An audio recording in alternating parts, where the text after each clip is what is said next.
नमस्कार, मैं हूं आपके साथ राहुल ओझा। दोपहर विशेष में आज 3 अहम खबरों के बारे में बताएंगे। सबसे पहले आपको बताएंगे कि कैसे राजधानी पटना में बेखौफ अपराधियों ने दिन दहाड़े फायरिंग कर फरार हो जाते हैं। आपको बताएंगे कि कैसे पिछले 48 घंटे में 3 जगह हुई गोलीबारी की घटना के बाद पुलिस प्रशासन पर सवाल उठने लगे हैं।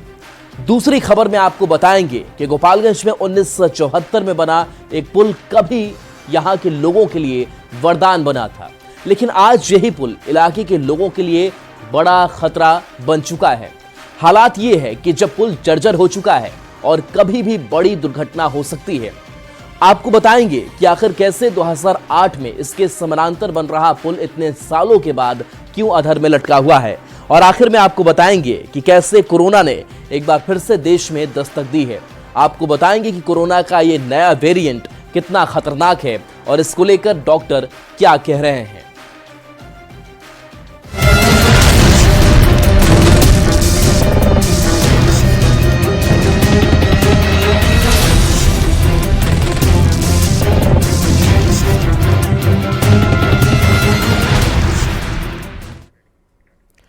तो शुरुआत उस खबर से करते हैं जिसने बिहार पुलिस को एक बार फिर से सवालों के कटघरे में खड़ा कर दिया है।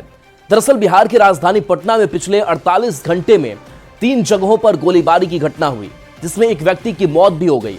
इन घटनाओं ने न सिर्फ पुलिस के इकबाल पर सवाल उठा दिया है, बल्कि आम लोगों में भी डर का माहौल पैदा कर दिया है। सवाल यह है कि अगर राजधानी पटना जैसे इलाके में भी लोग सुरक्षित नहीं है, तो फिर दूसरे जिले और दूर दराज के इलाकों में क्या हाल होगा। सबसे बड़ा सवाल पुलिस प्रशासन पर है, जो प्रदेश के कानून के राज की बात तो करती है, लेकिन जब ऐसी घटनाएं होती है तो पुलिस का वही घिसा पिटा बयान आता है। ऐसे में सवाल यह है कि क्या अपराधियों में पुलिस का खौफ पूरी तरह से खत्म हो गया है। ये रिपोर्ट देखिए।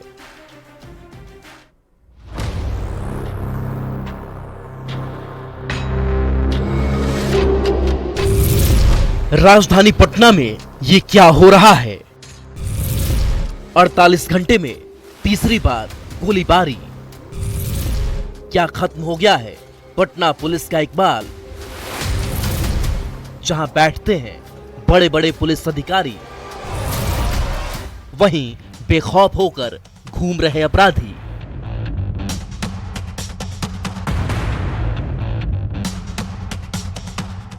राजधानी किसी भी राज्य की सबसे सुरक्षित जगह मानी जाती है, जहां सरकार से लेकर प्रशासन तक के बड़े बड़े अधिकारी बैठते हैं, जहां सुरक्षा व्यवस्था सबसे ज्यादा मजबूत मानी जाती है। लेकिन बिहार की राजधानी पटना में जो हो रहा है वो न सिर्फ पुलिसिया व्यवस्था पर सवाल उठा रहा है, बल्कि पुलिस को खुलेआम चुनौती देते अपराधी पटना पुलिस के इकबाल को भी चुनौती दे रहे हैं। राजधानी पटना में पिछले 48 घंटों में 3 जगहों पर हुई गोलीबारी ने पुलिस की कार्यशैली और राजधानी में कानून व्यवस्था को कटघरे में खड़ा कर दिया है। राजधानी पटना की सड़कों पर जिस तरीके से दिन दहाड़े अपराधी गोलीबारी कर रहे हैं, उसने बिहार पुलिस के इकबाल पर बड़ा सवालिया निशान खड़ा कर दिया है। सवाल यही है कि आखिरकार राजधानी पटना में कैसे इस तरह की घटनाएं लगातार हो रही हैं और पुलिस का इन घटनाओं पर अंकुश क्यों नहीं लग पा रहा है। बिहार में अपराधी बेखौफ हैं। अपराधियों के दिमाग से पुलिस का डर खत्म हो गया है। हम ऐसा क्यों कह रहे हैं, इसके लिए आप इस तस्वीर को देखिए और अनुमान लगाइए कि बिहार में अपराधी कितने बेखौफ हैं। ये तस्वीर 24 मई की बताई जा रही है। जानकारी के मुताबिक 24 मई को बोरिंग रोड में अपराधियों ने दिन दहाड़े फायरिंग की और फिर वहां से फरार हो गए।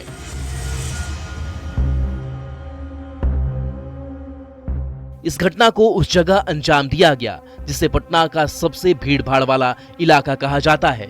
जरा ध्यान से देखिए इस तस्वीर को, कैसे काले रंग की स्कॉर्पियो पुल पर रुकती है, उसमें से एक व्यक्ति उतरता है, फायरिंग करता है और गाड़ी में बैठकर फरार हो जाता है।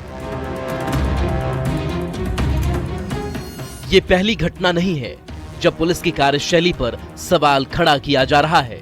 राजधानी पटना में गोलीबारी की 48 घंटे में ये तीसरी घटना हुई। 24 मई को बोरिंग रोड में दिन दहाड़े फायरिंग। 25 मई को पटना के मनेर में 2 गुटों के बीच गोलीबारी हुई।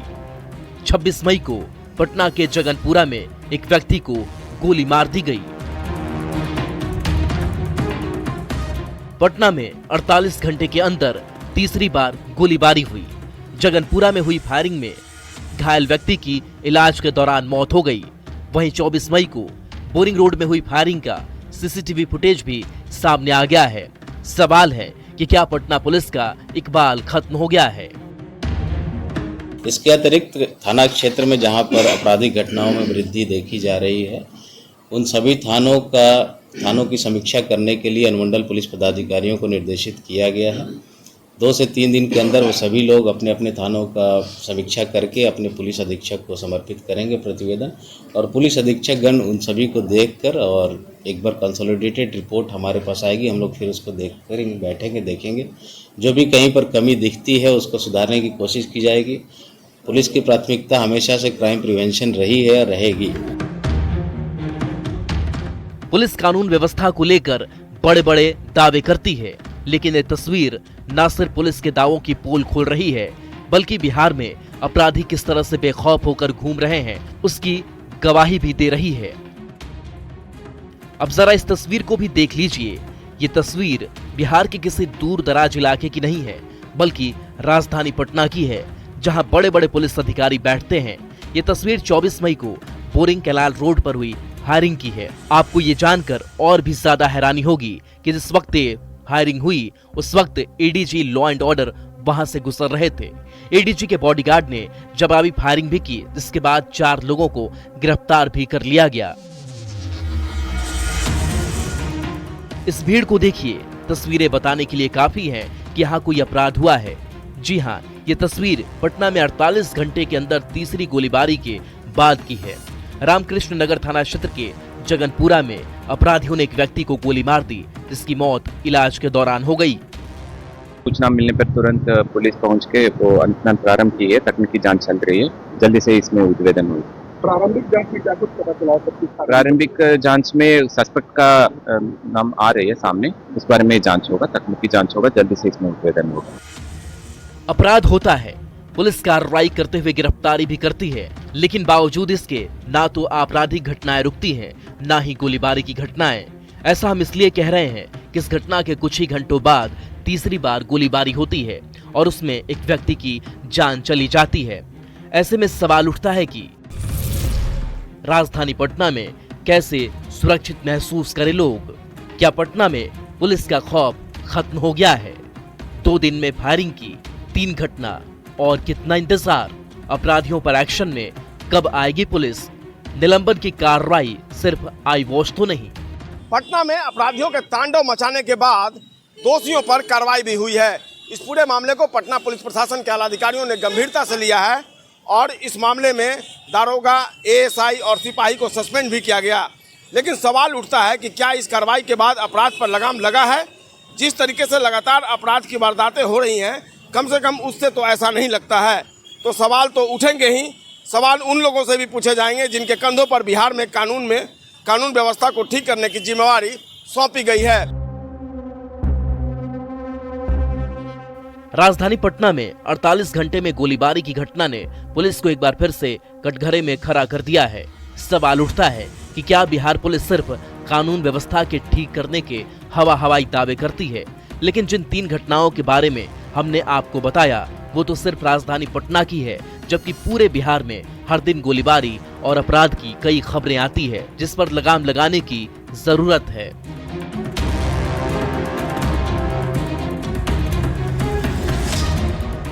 पटना से न्यूज़ 18 के लिए संजय कुमार की रिपोर्ट।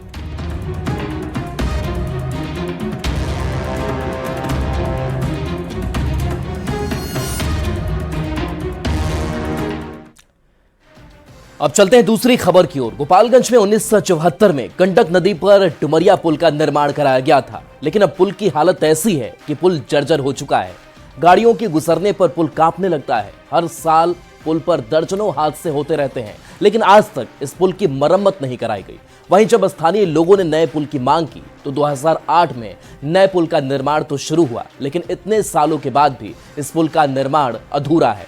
पुराने पुल की जर्जर हालत और नए पुल के निर्माण की कहानी सुनेंगे तो आप भी कहेंगे कि बिहार में पुलों की हालत इतनी खराब क्यों होती है। ये रिपोर्ट देखिए।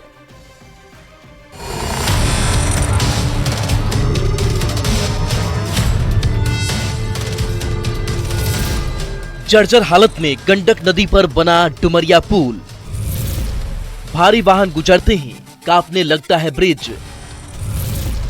क्या एक और हादसे का हो रहा है इंतजार? 17 साल, 5 टेंडर, फिर भी पुल अधूरा।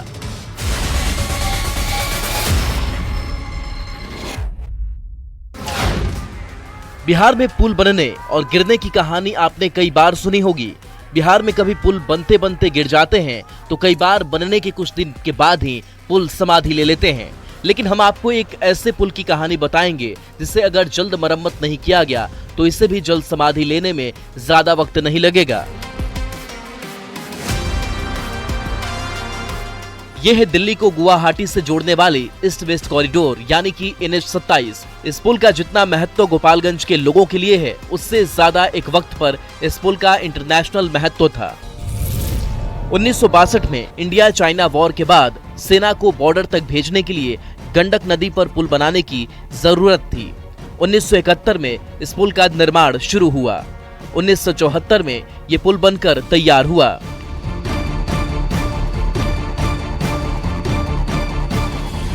डुमरिया ब्रिज बिहार का पहला पुल था जिसे बनाया गया तो यहाँ के लोगों के लिए जीवन दान साबित हुआ। लेकिन पिछले 2 दशक में ये पुल न सिर्फ जर्जर हो चुका है बल्कि हर दिन हादसे का इंतजार कर रहा है। हालत ये है कि अब इस पुल पर चलते हुए डर लगता है। हालत ये है कि पुल पर चलने पर पुल हिलता है। पुल का कई हिस्सा जर्जर हो चुका है। मरम्मत नहीं हुई तो बड़ा हादसा हो सकता है। दिल्ली से गुवाहाटी तक को जोड़ने वाले ईस्ट एंड वेस्ट कॉरिडोर यानी कि NH-27 गोपालगंज में स्थित गंडक नदी पर बना यह डुमरिया सेतु अब खतरे की घंटी बन चुका है। 2 दशक से यह पुल पूरी तरह से जर्जर हो चुका है। हालत ये है कि भारी वाहन गुजरते ही पुल कांपने लगता है। हर साल 10 से 12 बड़े हादसे हो रहे हैं और यह कभी भी बड़ी त्रासदी का कारण बन सकता है। रोजाना करीब 10 से 16 हजार वाहन इस पुल से गुजरते हैं। ये पुल तब ज्यादा खतरनाक हो जाता है जब गंडक नदी के पानी का बहाव बारिश के मौसम में और तेज हो जाता है। पिछले कई सालों से इस पुल की स्थिति ऐसी ही है। हम लोग इधर से उधर उस पार जाते हैं, बहुत ज़्यादा पुल हिलता है। इसमें हरदम एक्सीडेंट होते रहता है। कुछ समय पहले इसमें एक ट्रक गिर गया था, उसका पता ही नहीं लगा। और एक और बना है पुल, आधा काम हुआ है, आधा उसके बाद बंद हो गया है। वाहन चलता है तो कांपने लगता है। हाँ, पूरा हिलने लगता है। हम लोग जाते हैं इस पार से उस पार, बहुत डर लगता है। इस पर गाड़ी भी चलाने में बहुत हेती रहता है, डेंजरस रहता है। ये पुल इस इलाके के लोगों के लिए वरदान है जिस पर से हर दिन हजारों गाड़ियां गुजरती है। स्थानीय लोगों का कहना है कि ये पुल किसी भी वक्त बड़े हादसे का शिकार हो सकता है। हम जाते हैं लोग तो पुल कांपने लगता है और देख सकते हैं कि ये पुल बना है और आधे पर रोक दिया गया है। इसके आगे अभी काम होने का चांस ही नहीं है। जर्जर हो चुका है। हाँ। प्रशासन सरकार को ध्यान देना चाहिए। जी। स्थानीय लोग लंबे समय से इस पुल के मरम्मत की मांग कर रहे हैं लेकिन आज तक इस पर किसी ने ध्यान नहीं दिया। अब हालत ऐसी है कि इलाके लोगों के लिए वरदान बना ये पुल कभी भी बड़ी त्रासदी लेकर आ सकता है। 2007 में डुमरिया पुल जर्जर होने के बाद इसके समानांतर नए पुल के निर्माण कराने के लिए केंद्र सरकार ने मंजूरी दी और पुल का निर्माण कार्य भी 2008 में शुरू हो गया। लेकिन समानांतर पुल बनने से पहले ही पुल ध्वस्त हो गया और बिहार में यह पहला पुल था जब गंडक नदी में ध्वस्त हुआ था। इसके बाद PCL कंपनी निर्माण कार्य को आधे अधूरे करके ही छोड़कर 2011 में फरार हो गई।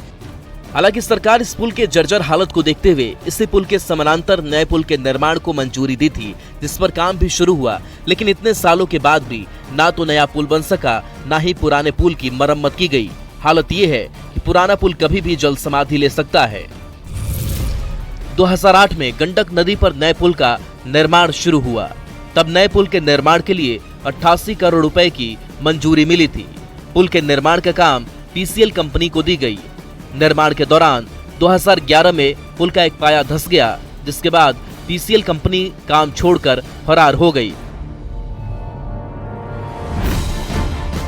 पुल का पाया धंसने के बाद काम रुक गया। उसके बाद इस पुल को ऐसी नसर लगी तो 14 साल बीत गए लेकिन पुल की हालत जस की तस है। आपको जानकर और भी हैरानी होगी कि पीसीएल कंपनी के काम छोड़ने के बाद इस पुल के निर्माण के लिए 4 बार टेंडर निकाले गए, लेकिन किसी भी कंपनी ने टेंडर नहीं लिया। इस दौरान गोपालगंज के स्थानीय सांसद डॉक्टर आलोक कुमार सुमन ने नए पुल के निर्माण को दोबारा शुरू करवाने की मांग की। तब जाकर 2022 में NHAI की ओर से 5वीं बार टेंडर निकाला गया। 5वीं बार टेंडर निकाले जाने के 3 साल बाद भी पुल का काम पूरा नहीं हो पाया है। 1974 में बना डुमरिया पुल जर्जर स्थिति में हो चुका है। हर साल 10 से 12 बड़े हादसे होते रहते हैं। कई जगह पुल में दरार पड़ चुका है। ऐसे में कभी भी बड़ा हादसा हो सकता है। अगर नए पुल का निर्माण जल्द नहीं हुआ तो आने वाले समय में दिक्कत और भी बढ़ सकती है। ऐसे में सवाल है कि अगर पुल पर कोई बड़ा हादसा होता है तो उसका जिम्मेदार कौन होगा। गोपालगंज से न्यूज़ 18 के लिए गोविंद कुमार की रिपोर्ट।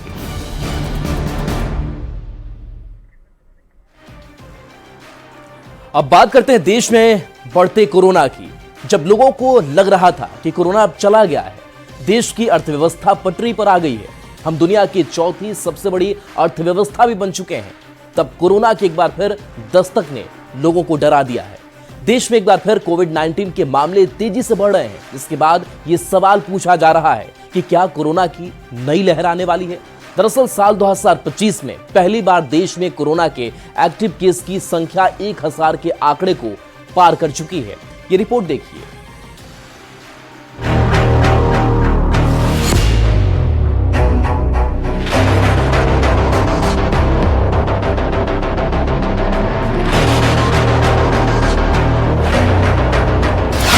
Total active case 1009। एक हफ्ते के दौरान 752 केस, मौत 7। स्वास्थ्य मंत्रालय ने आज कोविड के जो ताजा आंकड़े जारी किए हैं उसके मुताबिक भारत में कोरोना के टोटल एक्टिव केस 1009 पर पहुंच गए हैं, जिनमें से 752 केस ऐसे हैं जिनकी पुष्टि पिछले एक हफ्ते के दौरान हुई है। वहीं कोविड की वजह से देश में 7 लोगों की मौत हो चुकी है। महाराष्ट्र में 4, केरल में 2 और कर्नाटक में 1 व्यक्ति की कोविड से मौत हुई है। माना जा रहा है कि भारत में कोविड के बढ़ते केस 2 नए वेरिएंट्स की वजह से हैं, जिनका नाम NB181 और LF7 है। विश्व स्वास्थ्य संगठन ने इन दोनों वेरिएंट्स को वेरिएंट्स अंडर मॉनिटरिंग यानी निगरानी वाले वेरिएंट्स की कैटेगरी में रखा है।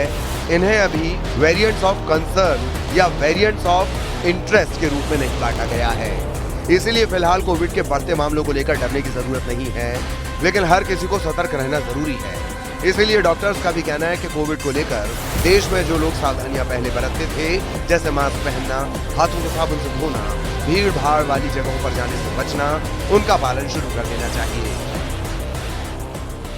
ये पुराने वेरिएंट हैं, इनके सब वेरिएंट इतने घातक नहीं हैं, लेकिन ट्रांसमिसिबिलिटी इनकी बहुत हाई है।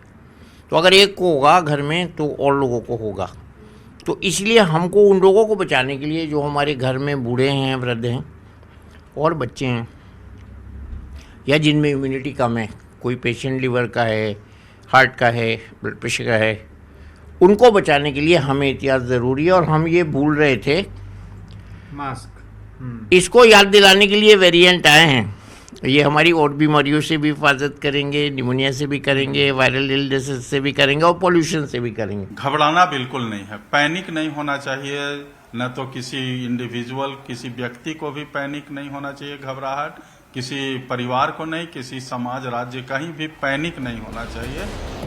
दिल्ली में कोविड के तेजी से बढ़ते हुए मामलों को लेकर दिल्ली सरकार ने एडवाइजरी जारी की है। दिल्ली के स्वास्थ्य मंत्री पंकज कुमार सिंह ने स्वास्थ्य अधिकारियों के साथ कोविड-19 को लेकर बैठक की। उन्होंने अस्पतालों को ऑक्सीजन स्टॉक, बेड्स की उपलब्धता सुनिश्चित करने के निर्देश दिए हैं। इसके साथ ही वेंटिलेटर, दवाइयों, वैक्सीन का पर्याप्त स्टॉक रखने के लिए कहा गया है। कोरोना के मामलों का संज्ञान पूरी तरीके से सरकार के पास है और हमारे अस्पतालों में पूरी तरीके से व्यवस्थाएं हैं। हमने एडवाइजरी भी जारी की है जो कि पूरी देखरेख कर रही है, स्थिति कंट्रोल में है। ऐसा किसी भी प्रकार के पैनिक की कोई स्थिति नहीं है और उसको हम संज्ञान में है और पूरी तरीके से देखरेख हो रही है। दिल्ली 200% तैयार है, दिल्ली के डॉक्टर्स, स्टाफ सब लोग तैयार है, बट ऐसा कोई विषय नहीं है। जो वेरिएंट है, बार मैं बोल रहा हूँ, वेरिएंट एक मूवेबल वेरिएंट है जो वायरल के रूप में रह रहा है। जो मुझे देखने में दिखा है, इसलिए मैं अपने एक्सपीरियंस से आपको बता रहा हूँ। और दिल्ली को इस पर चिंता करने की, कोई पैनिक होने की जरूरत ही नहीं है।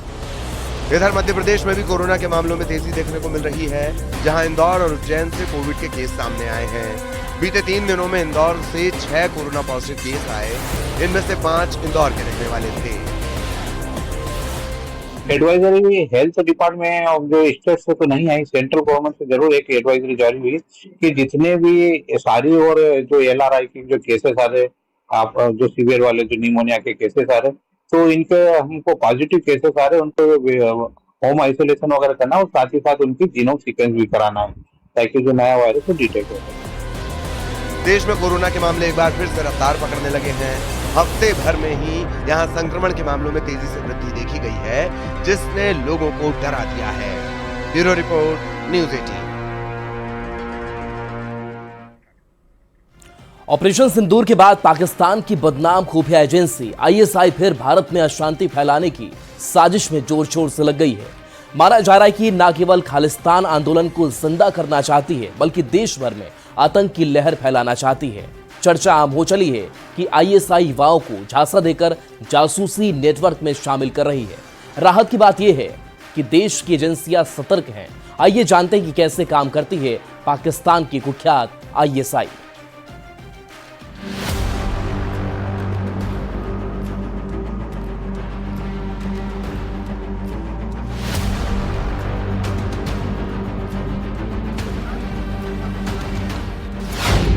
सरहदी जिले के बाशिंदे हो जाएं सावधान।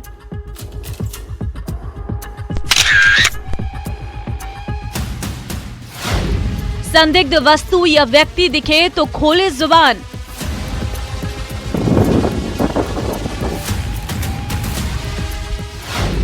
न रहे अनजान, वरना उठाना पड़ सकता है नुकसान।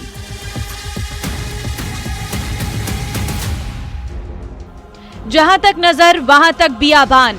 दुश्मन देश ऐसे ही मौके की ताक में रहता है।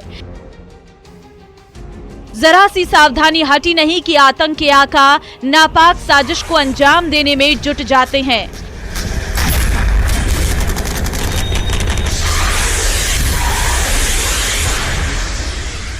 तो देखिए, ये तो सब जानते हैं कि पाकिस्तान की जो खुफिया एजेंसी है ISI, उसका नेटवर्क हिंदुस्तान में बहुत गहरे तक बना हुआ है। और ये नेटवर्क सिर्फ दाऊद इब्राहिम के गिरोह D कंपनी के ज़रिए ही भारत में पैर पसारे हुए है या जड़ें जमाए हुए है, ऐसा नहीं है। उन्होंने पिछले 70 सालों में देश के विभिन्न हिस्सों में बहुत ही अंदरूनी पैठ बना रखी है। पहलगाम आतंकी हमले के बाद राजस्थान के सरहदी जिले श्रीगंगानगर, बीकानेर, जैसलमेर और बाड़मेर में पाकिस्तान की ISI की जासूसी गतिविधियां तेज हो गई हैं। ऑपरेशन सिंदूर के बाद सीमावर्ती क्षेत्र की आम जनता को सतर्क रहने की आवश्यकता है, क्योंकि पाकिस्तान की खुफिया एजेंसी ISI सीमावर्ती क्षेत्र के लोगों को प्रलोभन देकर जासूसी के जाल में फंसा सकती है।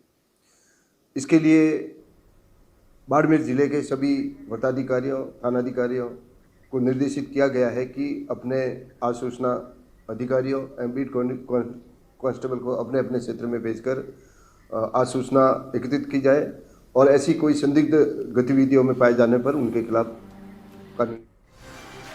और चलिए, न्यूज़ 18 बिहार झारखंड पर खबरें आपके लिए लगातार जारी हैं।